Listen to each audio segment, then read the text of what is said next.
আলহামদুলিল্লাহ, সমস্ত প্রশংসা, সমস্ত গুণগান, সমস্ত তারিফ সেই মহান প্রতিপালকের প্রতি, যার অশেষ ক্ষমতা, যার ক্ষমতার কোনো তুলনা হয় না, যার দৃষ্টান্ত আপনাকে একটা দিতে পারি। সেই দৃষ্টান্তটা হচ্ছে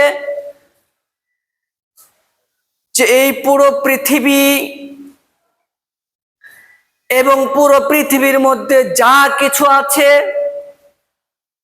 যত জীবজন্তু, যত খাল বিল গাছপালা নদী নালা যত কিছু আছে, এই সমস্ত কিছু মহান রব সেই আরশে আজিমে বসে থেকে এই পুরো পৃথিবী এবং পৃথিবীর মধ্যে যা কিছু আছে ঠিক সেরকম ভাবে কিংবা তার থেকে বেশি দেখেন।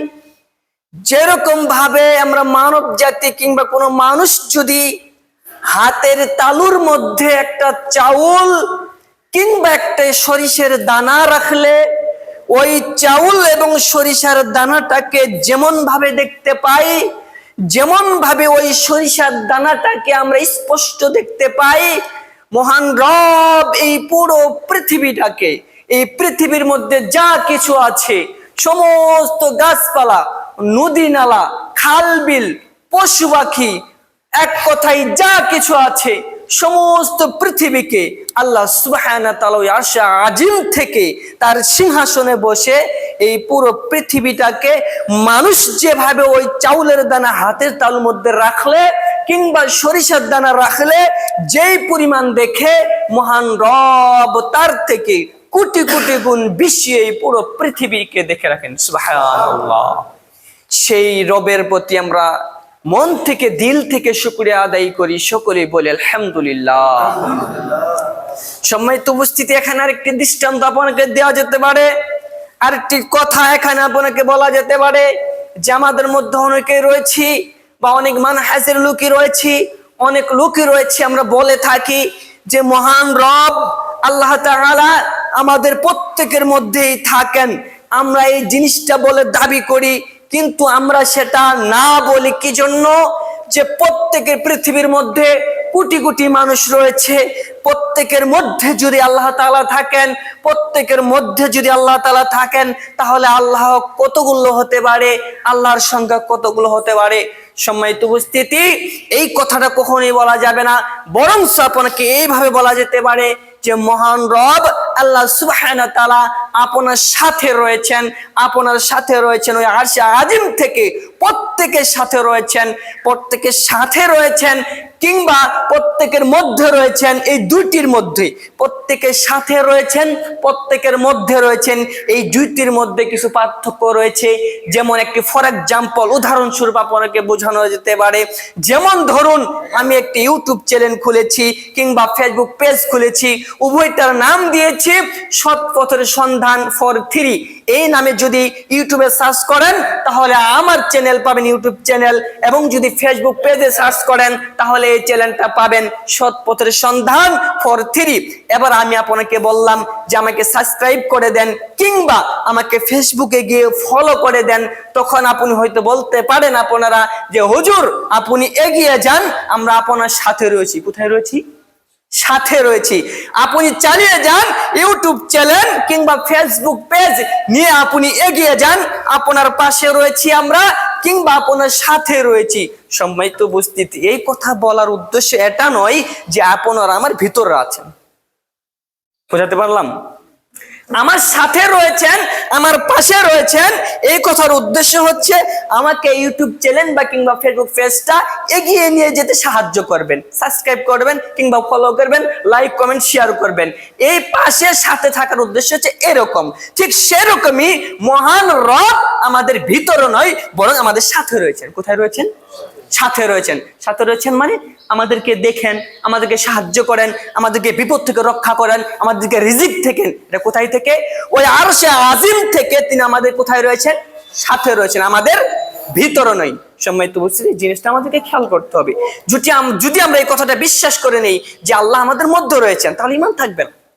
আল্লাহ যদি আমাদের মধ্যে থাকেন, প্রত্যেকের ভিতরে যদি আল্লাহ থাকেন, তাহলে আল্লাহ কতগুলো হবে? আল্লাহর সংখ্যা কতগুলো হবে? এই বিভ্রান্ত কথার মধ্যে, এই বিভ্রান্ত ফয়সালার মধ্যে আমরা থাকবো না। আল্লাহ তাআলা আমাদের মধ্যে নেই, বরং তিনি আরশে আজিমের থেকে আমাদের সাথে রয়েছেন, আমাদের পাশে রয়েছেন। আশা করি বুঝতে পেরেছেন। আল্লাহ তাআলা সকলকে বুঝার তৌফিক দান করুক। সকলে বলি আমিন। দুরূদ আর সালাম বর্ষিত হোক মহান মানবের প্রতি, সেই মহান রাসূলের প্রতি, সেই মহান নবীর প্রতি, যে নবী কোনো কথা বললে তার কথাটাই ছিল ওয়াহি। কি ছিল? ওয়াহি। অর্থাৎ আল্লাহ তাআলা তিনি তাকে মহান রাসূল সাল্লাল্লাহু আলাইহি ওয়াসাল্লামকে, সেই মহান মানবকে, তার দোস্ত, তার বন্ধুকে যেই কথাটা বলে দিতেন সেই কথা তিনি প্রচার করতেন। কি করতেন? প্রচার করতেন, মানুষকে বলে দিতেন। অর্থাৎ রাসূল সাল্লাল্লাহু আলাইহি ওয়াসাল্লাম কোনো কথা নিজের থেকে বানিয়ে বলেন নাই। সম্মানিত উপস্থিতি, সেই রাসূলের প্রতি, যে রাসূল কোনো কথা বললে তিনি স্বয়ং মহান রব যা শিখিয়ে দিয়েছেন, মহান আল্লাহ যা আদেশ করেছেন, সেই কথাগুলোই প্রচার করে দিয়েছেন, সেই রাসূলের প্রতি আমরা সংক্ষিপ্ত দুরূদে সালাম জ্ঞাপন করি। সকলে বলি সাল্লাল্লাহু আলাইহি সাল্লাম। সম্মানিত উপস্থিতি, আজকের আলোচনার বিষয় হচ্ছে মিথ্যুক। আজকের আলোচ্য বিষয় হচ্ছে মিথ্যুক। মিথ্যা কথা বললে কি হবে, মিথ্যা বলার পরিণতি কি, এবং মহান রব আমাদেরকে সত্য বলতে বলেছেন তার কিছু প্রমাণ, এবং রাসূল সাল্লাল্লাহু আলাইহি সাল্লাম মিথ্যুকদের সম্পর্কে কি বলেছেন সেই সম্পর্কে কিছু কথা। সম্মানিত উপস্থিতি, মিথ্যুক, এই মিথ্যা কথা বলাটা শরীয়তে একটি গর্হিত অপরাধ, শরীয়তে একটি বড় অপরাধ। মানুষ এই মিথ্যা কথা বলার কারণে জাহান্নামে চলে যাবে।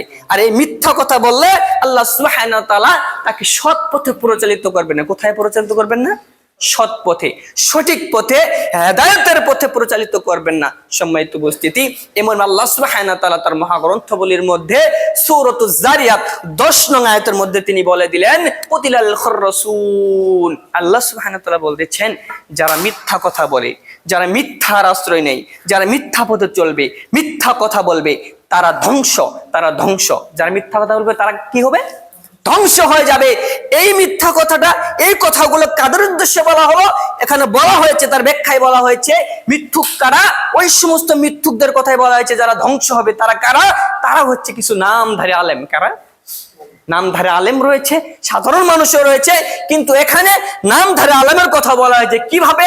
ওই সমস্ত ব্যক্তির কথাই বলা হয়েছে যারা কি করে কোরআন এবং সহিহ হাদিসের কথার মধ্যে বিভ্রান্তি তৈরি করে দেয়। কিভাবে?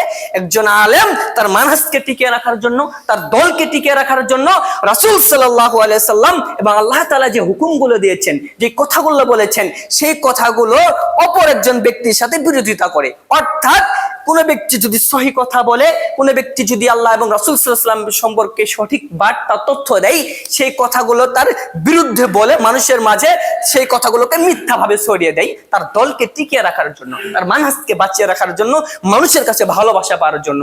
এই সমস্ত আলেমদের কথাই রাসূল সাল্লাল্লাহু আলাইহি ওয়াসাল্লাম এবং আল্লাহ তাআলা বলেছেন যে এই সমস্ত আলেম এবং এই সমস্ত মানুষ যারা কি করবে, আমি কোনো কথা বলেছি সেই কথা নিয়ে তারা ট্রল করবে, বা সেই কথাটা তারা প্রচার না করে মিথ্যা প্রচার করবে। আল্লাহ তাআলা যা বলেছেন সেটা প্রচার না করে মিথ্যা প্রচার করবে নিজের মানহাজ, নিজের দলকে টিকিয়ে রাখার জন্য। আল্লাহ তাআলা এই সমস্ত ব্যক্তি, এই সমস্ত মিথ্যাবাদীদের কথাই বলেছেন যে তারা ধ্বংস হয়ে যাবে। নাউযুবিল্লাহ। সম্মানিত উপস্থিতি, বিশ্বের দিকে তাকালে দেখতে পাবেন তারা নিজের দলকে টিকিয়ে রাখার জন্য, নিজের মানহাজকে টিকিয়ে রাখার জন্য তারা কত মিথ্যা প্রচার করতেছে। যারা সঠিক কথা বলে তাদের বিরুদ্ধে চলে যেতেছে, এভেলেবেল দেখতে পাবেন। সম্মানিত উপস্থিতি, এই কথাগুলো এই জন্যই বললাম, কোন সময় নিজেকে বাঁচানোর জন্য, নিজেকে বড় করার জন্য, নিজেকে উঁচু পদে নিয়ে যাওয়ার জন্য মিথ্যা প্রচার করবেন না। যদি মিথ্যা প্রচার করেন তাহলে আপনার থাকার জায়গা হবে জাহান্নাম। রাসূল সাল্লাল্লাহু আলাইহি সাল্লাম বলেছেন যে কোন বান্দা কোন কথা বললো আমার নামে, কার নামে? আমার নামে, রাসূল সাল্লাল্লাহু আলাইহি সাল্লামের নামে। কার নামে? রাসূলের নামে। তিনি বলতেছেন যে কোন ব্যক্তি কোন কথা বললো আমার নামে, অর্থাৎ এই কথাটা আমি বলেছি, সেই কথাটা, যে কথাটা সে বললো সেটা যদি আমার মুখের বাণী না হয়, আমার মুখের কথা না হয়, তাহলে তার থাকার জায়গা হবে জাহান্নাম। নাউযুবিল্লাহ। সম্মানিত উপস্থিতি, ওই জন্য সাবধানে কথা বলতে হবে আপনাকে। কোরআন হাদিসের কথা এবং আমলের কথা সাবধানে বলতে হবে। এই কথাগুলো যদি মিথ্যা হয়ে যায়, আল্লাহর হুকুম অনুযায়ী, আল্লাহর ফয়সালা অনুযায়ী, আল্লাহ তাআলা কোরআন, আল্লাহ তাআলা বাণী অনুযায়ী এবং রাসূল সাল্লাল্লাহু আলাইহি ওয়াসাল্লামের মুখের কথা যদি না হয়ে থাকে, আপনার থাকার জায়গা কোথায় হবে? জাহান্নাম নারুন হাবিয়া, কঠিনময় জায়গা আপনার থাকার জায়গা হবে। সম্মানিত উপস্থিতি, অতএব কোনো কথা বলতে হলে সঠিক কথা বলতে হবে, সত্য কথা বলতে হবে। আর মিথ্যাবাদীদের সম্পর্কে আল্লাহ সুবহানাহু ওয়া তাআলা সূরাতুল মুমিন, সম্ভবত সূরাতুল মুমিনে 28 নং আয়াতের মধ্যে তিনি বলে দিয়েছেন, ইন্নাল্লাহা লা ইয়াহদি মান হুয়া মুসরিফুন কাদ্দাব। আল্লাহ সুবহানাহু ওয়া তাআলা বলতেছেন, নিশ্চয় আল্লাহ তাআলা সৎ পথে প্রচালিত করেন না কাদেরকে? যারা সীমা লঙ্ঘন করবে, যারা মিথ্যা কথা বলবে। যারা মিথ্যা কথা বলবে, যারা সীমা লঙ্ঘন করবে, আমার কথাকে অমান্য করবে, আমার কথার বিরুদ্ধে চলে যাবে, মিথ্যা প্রচার করবে, এই সমস্ত ব্যক্তিদেরকে আমি সৎ পথে প্রচালিত করি না। কাদেরকে? যারা মিথ্যা কথা বলবে, যারা মিথ্যা কথা বলবে, যারা সীমা লঙ্ঘন করবে, আল্লাহ তাআলা কথাকে উল্টিয়ে ফেলবে। সীমা লঙ্ঘন করা মানে, ফর এক্সাম্পল, উদাহরণস্বরূপ আপনাকে বোঝানো যেতে পারে, সেই কথাটা হচ্ছে আল্লাহ সুবহানাহু ওয়া তাআলা সূরাতুল মুমিন কি হজ, সম্ভবত ওই সূরার মধ্যে আল্লাহ সুবহানাহু ওয়া তাআলা বলেছেন, যখন তোমরা কোনো কথা বলবে, আল্লাহ তাআলা বা আমার কথা, কোরআন হাদিসের কথা যখন তোমরা বলবে, তখন কিছু মানুষ রয়েছে, যখন তাদের বিরুদ্ধে চলে যাবে কথাগুলো, তারা তোমাকে মারার উপক্রম হয়ে যাবে, তারা রাগান্বিত হয়ে যাবে। যখন তাদের বিরুদ্ধে কথাগুলো চলে যাবে, তারা রাগান্বিত হয়ে যাবে, ওই কোরআনের আয়াতগুলো, আমার কথাগুলো অস্বীকার করবে। ওই সমস্ত ব্যক্তিরা সীমা লঙ্ঘন করলো, ওই সমস্ত ব্যক্তিরা সীমা লঙ্ঘন করলো, আর এদেরকে আমি সৎ পথে প্রচারিত করবো না। সম্মানিত উপস্থিতি, তাহলে বোঝা যাচ্ছে, যারা সীমা লঙ্ঘন করবে, মিথ্যার আশ্রয় নিবে, মিথ্যা কথা বলবে, তাদেরকে আল্লাহ সুবহানাহু ওয়া তাআলা সৎ পথে পরিচালিত করবেন না। অন্য এক আয়াতের মধ্যে আল্লাহ সুবহানাহু ওয়া তাআলা সূরাতুত তাওবা 119 নং আয়াতের মধ্যে তিনি বলে দিয়েছেন, ইয়া আইয়ুহাল্লাযীনা আমানুত্তাকুল্লাহ কুনু মা'আস সাদিকিন। আল্লাহ সুবহানাহু ওয়া তাআলা সুন্দর করে ডাক দিয়ে বললেন, হে ঈমানদারগণ, তোমরা শুনে রাখো, তোমরা শুনে রাখো, হে ঈমানদারগণ, তোমরা কি করো? আল্লাহকে ভয় করো। কি করো? আল্লাহকে ভয় করো। ইত্তাকিল্লাহ, তোমরা আল্লাহকে ভয় করো, এবং কি তোমরা সৎ পথে প্রচালিত হও বা সত্যদের অন্তর্ভুক্ত হও। সম্মানিত উপস্থিতি, অত্রায় তো বলা হয়েছে যে সর্বসময় যে কোন অবস্থায় থাকেন না কেন, আল্লাহ তাআলাকে ভয় করতে হবে। কি করতে হবে? ভয় করতে হবে। যে কোনো অবস্থায় থাকেন না কেন, যে কোনো পদ্ধতি বা যে কোনো স্থানে থাকেন না কেন, যে কোনো পন্থায় বা যে কোনো অবস্থায় থাকেন না কেন, সর্বসময় কাকে ভয় করতে হবে? আল্লাহ তাআলা, একমাত্র আল্লাহ তাআলাকে ভয় করতে হবে এবং সত্যের পথে থাকতে হবে, সত্যের সাথে থাকতে হবে। কি জন্য? একটি হাদিসের মধ্যে বর্ণিত রয়েছে, হাদিসে বলা হয়েছে যে কোন ব্যক্তি যদি খারাপের সাথে থাকে, সীমা লঙ্ঘনকারীর সাথে থাকে, মিথ্যাচারীর সাথে থাকে, ওই ব্যক্তি, কোন ব্যক্তি যে সীমা লঙ্ঘনকারীর সাথে থাকলো, মিথ্যাচারের সাথে থাকলো, খারাপ কাজের সাথে থাকলো, ওই যে ব্যক্তি খারাপ কাজ করে, যে ব্যক্তি খারাপ কাজ করলো, সে তো জাহান্নামে যাবে যাবে, তাকে যে সাহায্য করলো, তার সাথে যে থাকলো, সেও জাহান্নামে যাবে। নাউযুবিল্লাহ। সম্মানিত উপস্থিতি, এই জন্য কি করতে হবে?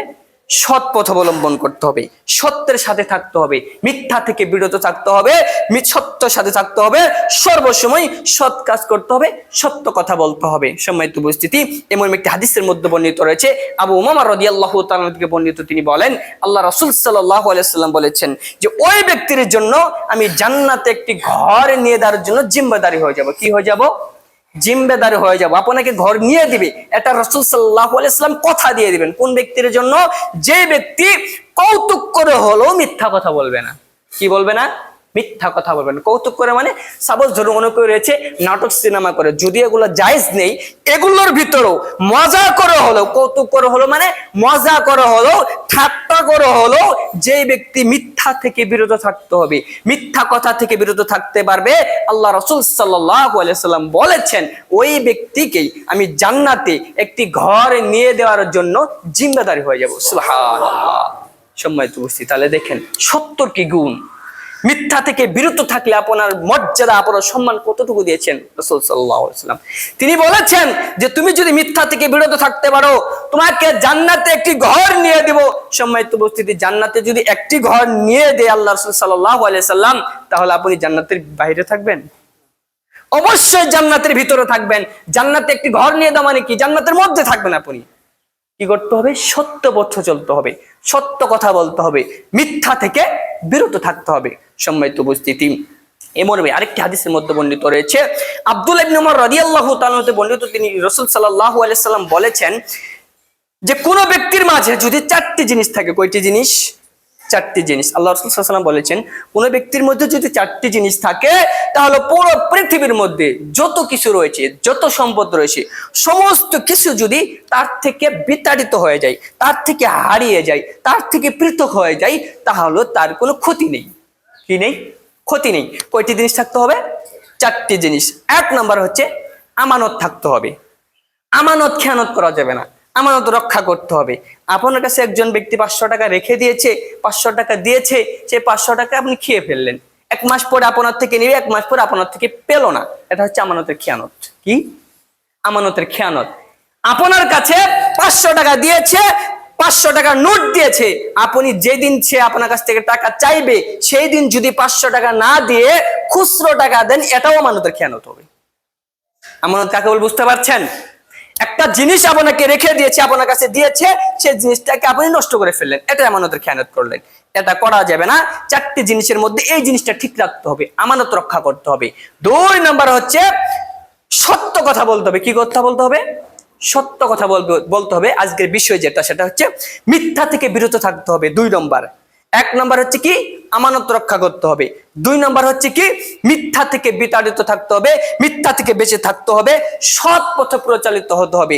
যদি সৎ পথে পরিচালিত হতে পারি, সত্যের অনুসন্ধান করতে পারি, সত্য পথে থাকতে পারি, তাহলে রাসূল সাল্লাল্লাহু আলাইহি ওয়াসাল্লাম আমাদেরকে জান্নাতে একটি ঘরে নিয়ে দিবেন। সুবহানাল্লাহ। আর 3 নম্বর যে বিষয়টা, সেটা হচ্ছে যে চাল চলন ঠিক করতে হবে। কি করতে হবে? চাল চলন, চলাফেরা সৎ পথে চলতে হবে, সঠিক পথে চলতে হবে। রাস্তা দিয়ে চলাচল করলেন, রাস্তার ডান সাইড দিয়ে হাঁটতে হবে, যদিও বাংলাদেশের নিয়ম যে বাম সাইড দিয়ে হাঁটতে হবে। রাস্তায় সঠিক পথে হাঁটতে হবে, কোনো নারীর দিকে অবৈধভাবে তাকানো যাবে না। কোনো নারীর চোখে পড়লে সাথে সাথে চোখকে নামিয়ে নিতে হবে। রাস্তার কিছু কিছু হক রয়েছে, সেই হকগুলো পালন করতে হবে। সাপোজ কয়টি হক সে বলে থাকি, সেটা হচ্ছে রাস্তার ভিতরে যদি দেখেন কোনো কাটা পড়ে রয়েছে কিংবা ইট পড়ে রয়েছে, আপনি বুঝতেছেন সেই জিনিসটাকে আপনি দেখেছেন, আপনি দেখার কারণে সেটা সাথে ধাক্কা লাগলেন না কিংবা ওই কাটার উপর পাড়া দিলেন না দেখার কারণে, কিন্তু অপর ব্যক্তি তো নাও দেখতে পারে। আপনার উচিত কি, আপনার করণীয় কি? সেই কাটাকে কিংবা সেই দুঃখজনক বস্তুটাকে রাস্তা থেকে ফেলে দিতে হবে, সরিয়ে দিতে হবে। এটাকে রাস্তার হক। আরেকটি হক রয়েছে, রাস্তায় কারোর সাথে দেখা হলে সালাম দিতে হবে। এই সমস্ত কিছু হক রয়েছে। চাল চলন ঠিক করতে হবে, নিজের চরিত্রকে ঠিক করতে হবে, নিজের অভ্যাসকে ঠিক করতে হবে, সৎ পথে পরিচালনা করতে হবে। এটা যদি আপনি করেন, রাসূল সাল্লাল্লাহু আলাইহি সাল্লাম বলেছেন, কোন ব্যক্তি যদি সৎ চরিত্র হয়, সৎ কর্মশীল হয়, তাহলে তার হায়াত বৃদ্ধি হয়ে যাবে। সুবহানাল্লাহ। সম্মানিত উপস্থিতি, হাদিসে এইভাবে বলা হয়েছে যে সৎ কর্ম ছাড়া, সৎ চরিত্র ছাড়া, সত্য ছাড়া হায়াতকে বৃদ্ধি করার অন্য কোনো পথ নেই। তার মানে বোঝা যাচ্ছে, কোনো ব্যক্তি যদি সৎ কাজ করে, সত্য পথে চলে, সঠিক পথে চলে, তাহলে তার হায়াত কি হবে? বৃদ্ধি হবে, তার বয়স বৃদ্ধি হবে, বেশি দিন বাঁচতে পারবে। আর 4 নম্বর বিষয়টি যে কথাটা রাসূল সাল্লাল্লাহু আলাইহি ওয়াসাল্লাম বলেছেন, সেটা হচ্ছে হালাল রুজি ভক্ষণ করতে হবে। কি করতে হবে? হালাল রুজি। হারাম থেকে বিতাড়িত থাকতে হবে, হারাম থেকে বেঁচে থাকতে হবে। সম্মানিত উপস্থিতি, হারাম দ্রব্যটা আমাদের সমাজে এভেলেবেল চলতেছে। এই হারাম দ্রব্যটা আমরা বেশি বেশি খাচ্ছি, এই হারামের মধ্যে বেশি লিপ্ত রয়েছে। সম্মানিত উপস্থিতি, হারাম মারাত্মক একটি জিনিস। এই হারাম যদি আপনি পান করেন, হারাম যদি আপনি খান, তাহলে আপনার ইবাদত কবুল হবে না। কি হবে না? ইবাদত, যে কোনো ইবাদত করেন না কেন, কবুল হবে না। সম্মানিত উপস্থিতি, এমন একটি হাদিসের মধ্যে বর্ণিত রয়েছে, আল্লাহ রাসূল সাল্লাল্লাহু আলাইহি ওয়াসাল্লাম বলেছেন যে আল্লাহ তাআলা পবিত্র। আল্লাহ তাআলা কি? পবিত্র। তিনি পবিত্র ছাড়া গ্রহণ করেন না। এরপর আল্লাহ রাসূল সাল্লাল্লাহু আলাইহি ওয়াসাল্লাম একজন ব্যক্তির কথা আলোচনা করলেন। সেই কথাটা কি? যে একজন ব্যক্তি সফরে গিয়েছে, আল্লাহ রাস্তায় বেরিয়ে পড়েছে, আল্লাহর রাস্তায় মানুষকে দাওয়াত দেওয়ার জন্য, আল্লাহ রাস্তায় বেরিয়ে পড়েছে সফর করার জন্য। বাড়ানোর পর সফরে যাওয়ার কারণে ধুলা দিয়ে তার নাক, চোখ, মুখগুলি ধুলোয় মলিন হয়ে গেছে, ক্লান্ত হয়ে গেছে। এমন তো অবস্থায় যদি সে কি করে, আল্লাহ তাআলার কাছে হাত তুলে দোয়া করে যে আল্লাহ, তুমি আমাকে ক্ষমা করো, তুমি আমাকে মাফ করো, কিন্তু তার খাদ্য হারাম, তার পোশাক হারাম, অর্থাৎ সে যদি হারামের মধ্যে লিপ্ত থেকে এত কষ্ট নির্যাতন সহ্য করে আল্লাহর পথে গিয়ে, সফরে গিয়েও যদি দোয়া করে, তবুও তার দোয়াকে কবুল করা হবে না। নাউজুবিল্লাহ। কি জন্য? হারামের মধ্যে লিপ্ত থাকার কারণে। যদি আপনি হারামের মধ্যে লিপ্ত থাকেন, তাহাজ্জুদ পড়েও আপনি কোন ইবাদত কবুল করাতে পারবেন না। তাহলে ইবাদত কবুল হওয়ার জন্য প্রথম একটি শর্ত থাকতে পারে, সেটা কি করতে হবে? হারাম থেকে বেঁচে থাকতে হবে। সম্মানিত উপস্থিতি, তাহলে যে 4টির কথা আল্লাহ রাসূল সাল্লাল্লাহু আলাইহি ওয়াসাল্লাম বললেন, যে 4টি যদি মানুষের মধ্যে থাকে, তাহলে পৃথিবীর সমস্ত জিনিস যদি তার থেকে আলাদা হয়ে যায়, তাহলে তার কোনো ক্ষতি নেই। সে চারটি জিনিস কি? 1 নম্বর হচ্ছে আমানত ঠিক থাকতে হবে, আমানত রক্ষা করতে হবে। 2 নম্বর হচ্ছে সত্য কথা বলতে হবে, মিথ্যা থেকে বেঁচে থাকতে হবে। আর 3 নম্বর হচ্ছে চাল চলন ঠিক করতে হবে, সত্যের পথে থাকতে হবে, চরিত্র ঠিক করতে হবে। আর 4 নম্বর হচ্ছে হারাম থেকে বেঁচে থাকতে হবে, হালাল রুজি ভক্ষণ করতে হবে। এই 4টি জিনিস যদি আমাদের মধ্যে থেকে থাকে, রাসূল সাল্লাল্লাহু আলাইহি সাল্লাম বলেছেন, তাহলে তার কোনো ক্ষতি নেই। পৃথিবীর সমস্ত জিনিস যদি তার থেকে নষ্ট হয়ে যায়, তাহলে তার কি হবে না? ক্ষতি হবে না। সম্মানিত উপস্থিতি, আশা করি এই 4টি জিনিস আমরা করার জন্য চেষ্টা করব, বা এই 4টা জিনিস আমাদের মধ্যে রাখার জন্য চেষ্টা করব। সম্মানিত উপস্থিতি, এমন আরেকটা হাদিসের মধ্যে বর্ণিত রয়েছে, আল্লাহ রাসূল সাল্লাল্লাহু আলাইহি সাল্লাম বলেছেন যে তোমরা সত্য গ্রহণ করো। কি গ্রহণ করো? তোমরা সত্য গ্রহণ করো। এই সত্য গ্রহণ, এই সত্যটাই থাকে সওয়াবের সাথে। কার সাথে থাকে? সওয়াবের সাথে থাকে। আর এই দুইটির পরিণাম হচ্ছে জান্নাত। সুবহানাল্লাহ। দুটি পরিণাম মানে সত্য কথা বলতে হবে, আর এই সত্যটা থাকে সওয়াবের সাথে। এই সত্য আর এই সওয়াব, এই দুইটির পরিণাম হচ্ছে জান্নাত। কি? জান্নাত। যদি সত্য গ্রহণ করতে পারেন, তাহলে আপনি জান্নাতে চলে যাবেন। সুবহানাল্লাহ। আর রাসূল সাল্লাল্লাহু আলাইহি ওয়াসাল্লামের পরবর্তী কথাতেই বলে দিয়েছেন যে তোমরা মিথ্যা থেকে বেঁচে থাকো। কি জন্য? এই মিথ্যাটা থাকে হচ্ছে পাপের সাথে। মিথ্যা কিসের সাথে থাকে? পাপের সাথে। আর এই দুইটির পরিণাম হচ্ছে জাহান্নাম। নাউযুবিল্লাহ। তাহলে অত্র হাদিস দ্বারা বোঝা যাচ্ছে, আমরা যদি সৎ পথে থাকতে পারি, সত্যের পথে চলতে পারি, আমাদের ঠিকানা হবে জান্নাত।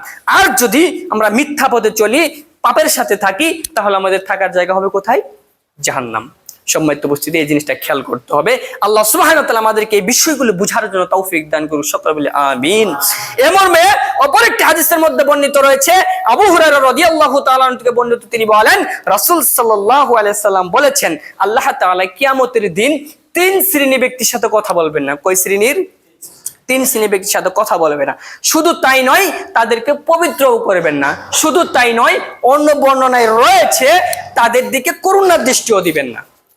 3 শ্রেণীর ব্যক্তি। কয় শ্রেণীর ব্যক্তি? 3 শ্রেণীর ব্যক্তির সাথে কিয়ামতের দিন, সেই কঠিনময় দিনে আল্লাহ তাআলা কথা বলবেন না, তাদেরকে পবিত্রও করবেন না, তাদের দিকে করুণার দৃষ্টিও দিবেন না। সেই 3 শ্রেণীর ব্যক্তি কারা? 1 নম্বর হচ্ছে বৃদ্ধ জিনাকারী, যে বৃদ্ধ অবস্থায় শেষ বয়সে গিয়ে জিনা করে। যে ব্যক্তি শেষ বয়সে গিয়ে জিনা করবে, এই ব্যক্তির সাথে আল্লাহ তাআলা কিয়ামতের দিন কথা বলবেন না। 3 শ্রেণীর ব্যক্তির মধ্যে 1 নম্বর ব্যক্তিকে বৃদ্ধ জিনাকারী, যে জিনা করবে, এই ব্যক্তির সাথে আল্লাহ তাআলা কথাও বলবেন না, তাকে পবিত্রও করবেন না, তার দিকে করুণার দৃষ্টিও দিবেন না। আর 2 নম্বর বিষয়টা হচ্ছে মিথ্যুক শাসক। কে? মিথ্যুক শাসক, যে মিথ্যা কথা বলবে, এই ব্যক্তির সাথে আল্লাহ সুবহানাহু ওয়া তাআলা কাল কিয়ামতের দিন কথা বলবেন না, তার দিকে করুণার দৃষ্টিতে তাকাবেনও না, তাকে পবিত্রও করবেন না। আর 3 নম্বর হচ্ছে অহংকারী দরিদ্র, যে ব্যক্তি অহংকার করবে। তাহলে 1 নম্বর কি? 1 নম্বর হচ্ছে বৃদ্ধ জিনাকারী, 2 নম্বর হচ্ছে মিথ্যা কথা বলা, মিথ্যুক শাসক। 1 নম্বর হচ্ছে বৃদ্ধা জিনাকারী, 2 নম্বর হচ্ছে মিথ্যুক শাসক, 3 নম্বর হচ্ছে অহংকারী দরিদ্র।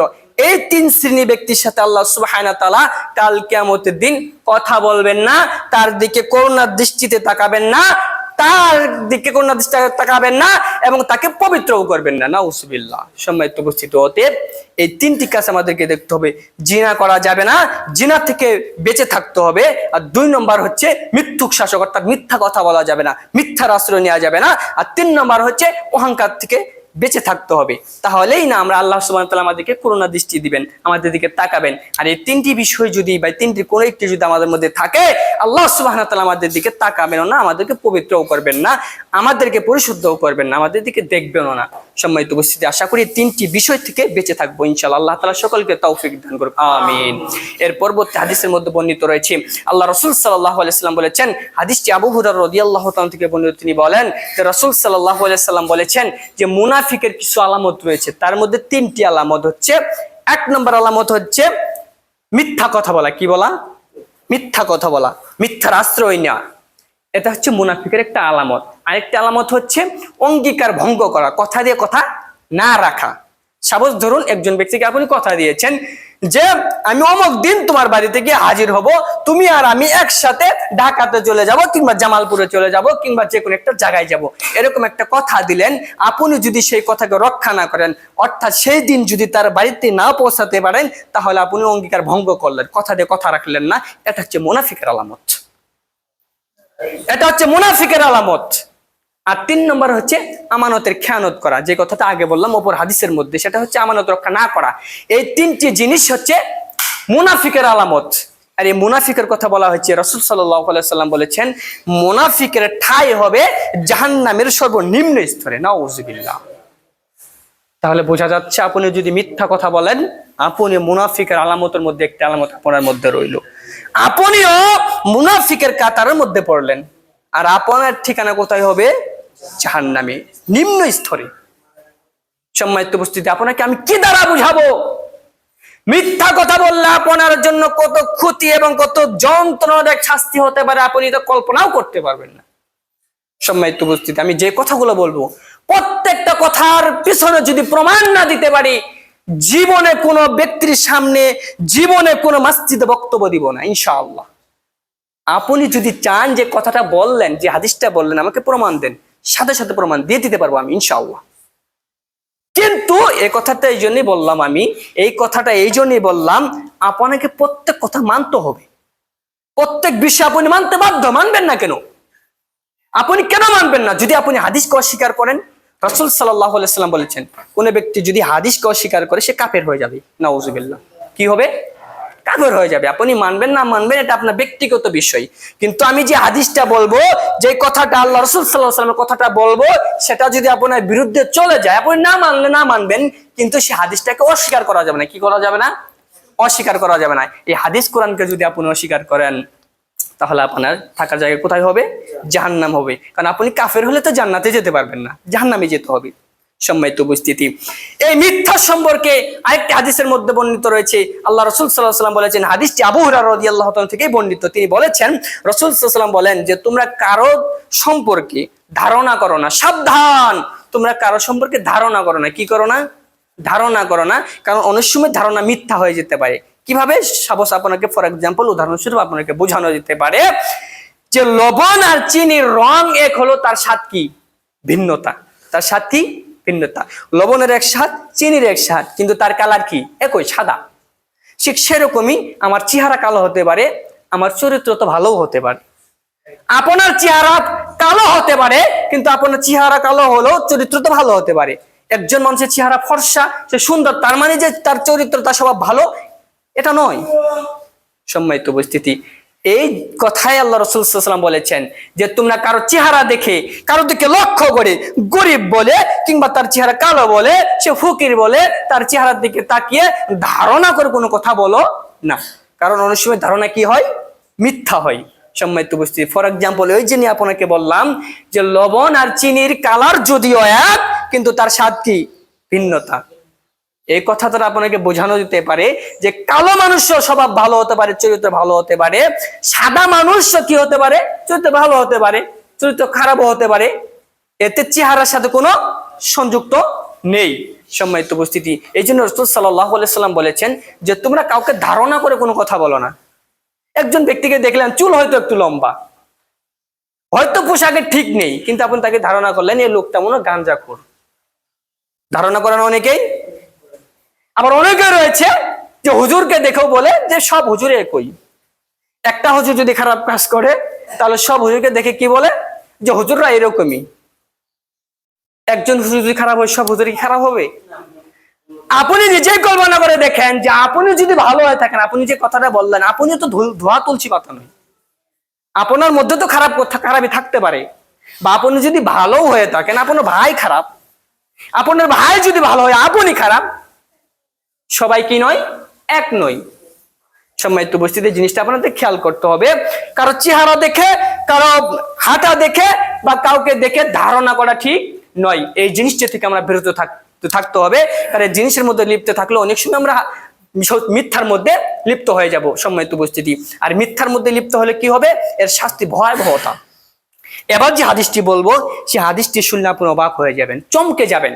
রাসূল সাল্লাল্লাহু আলাইহি ওয়াসাল্লাম বলেছেন, যারা মিথ্যা কথা বলে, মিথ্যার সাথে চলে, মিথ্যার আশ্রয় নেই, তাদেরকে কাল কিয়ামতের দিন পিছন দিক থেকে গাল কিচি দিয়ে, লোহার কিলক দিয়ে কেটে ফেলা হবে। নাউজুবিল্লাহ। এই পাশ দিয়ে যখন কেটে এই পাশে নিয়ে আসবে, এই পাশ থেকে আস্তে আস্তে পূরণ হতে থাকবে, এই পাশে যে শেষ হবে, আবার এই পাশ থেকে কাটতে থাকবে, এই পাশে পূরণ হতে থাকবে। এইভাবে বিচার যতদিন না হয়েছে ততদিন পর্যন্ত আপনাকে কাটতেই থাকবে। নাউজুবিল্লাহ। মিথ্যার পরিণাম কি বুঝতে পারছেন? যদি আপনি মিথ্যা কথা বলেন, মিথ্যার আশ্রয় নেন, মিথ্যার সাথে থাকেন, এই শাস্তি আপনাকে দেওয়া হবে। আপনার গালছি কেটে দেওয়া হবে, পিছন দিক থেকে কাটা হবে, লোহার কিলক দিয়ে, অর্থাৎ বোঝানো যেতে পারে কিচি দিয়ে কাটা হবে, আগুনের কিচি দিয়ে।